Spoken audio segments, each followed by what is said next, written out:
Suna konten apa? Sama saya minta waktunya sebentar Nggih. untuk wawancara tentang tugas PPG bersama. Oh, siap.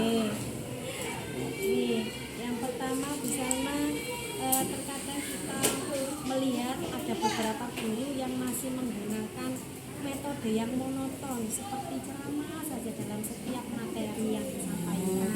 Menurut Bu Salma, apa penyebab metode yang monoton tersebut? Ya, biasanya gini, Bu Suna. Kalau guru tersebut itu masih monoton, yang pertama dia itu kurang paham tentang pembelajaran yang saat ini harus dikembangkan.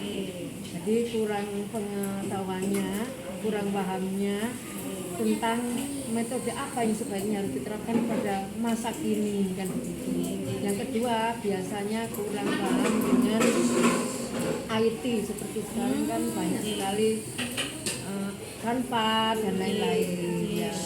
Terus pengalaman yang lama dia peroleh itu menganggap itu lebih baik daripada sekarang ya, jadi diterapkan gitu.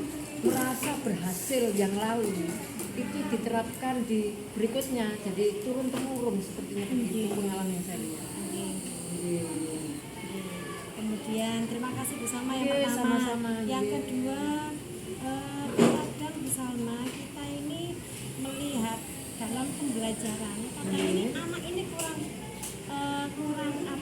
semangat Kurang mengikuti semangat, pelajaran. Kadang ya. ada yang mengantuk, Betul. ada yang lemas, kurang semangat. Nah, itu penyebabnya apa bisa? Nah, penyebabnya yang pertama, mungkin waktu pembelajaran apa yang disampaikan oleh guru itu kurang tertarik terhadap anak tersebut, mungkin dari metodenya, dari alat peraganya. Nah, itu kurang menyentuh, kurang membuat greget anak tersebut sehingga ngantuk.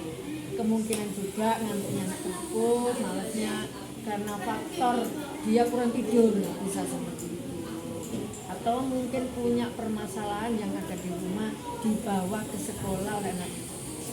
Jadi untuk mengatasi hal tersebut, guru harus membangkitkan dengan metode atau cara apapun yang bisa membangkitkan semangat anak di dalam satu kelas.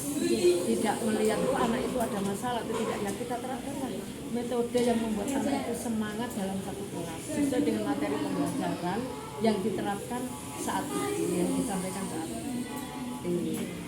Makasih. Kemudian yang ketiga terakhir bersama.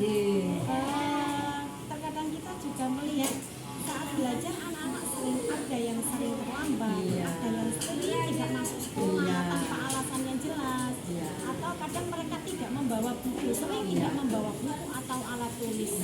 Ini pengalaman ya. Kalau pengalaman saya di sini selama ini memang banyak sekali ditemui seperti ini. Anak yang sering terlambat, itu tadi sering main gadget, HP sampai malam tanpa diketahui oleh orang tua, sehingga dia itu tidak tidur. Akhirnya waktu berangkat sekolah malas, itu jawaban orang tua. Yang kedua, kalau sering terlambat itu juga banyak hal seperti itu. Jadi kadang orang tua tidak membangunkan alasannya. Orang tua kerja, tapi anaknya ditinggal. Dia anggap anak itu sudah mandiri untuk bangun sendiri. Ternyata tidak bisa. Akhirnya ya, saya sudah terlambat, tidak masuk sekolah. Alasannya nanti aku malu ditertawakan teman-teman atau dimarahi di guru. Padahal anak-anak itu yang seperti itu, saya beri kesempatan itu masuk daripada kamu tidak masuk, daripada kamu tidak. Jadi banyak faktor yang sebenarnya dalam hal itu. Terima kasih banyak Sama-sama Bu Suna, sukses sampai berikutnya ya Bu Suna. Assalamualaikum bersama. Waalaikumsalam.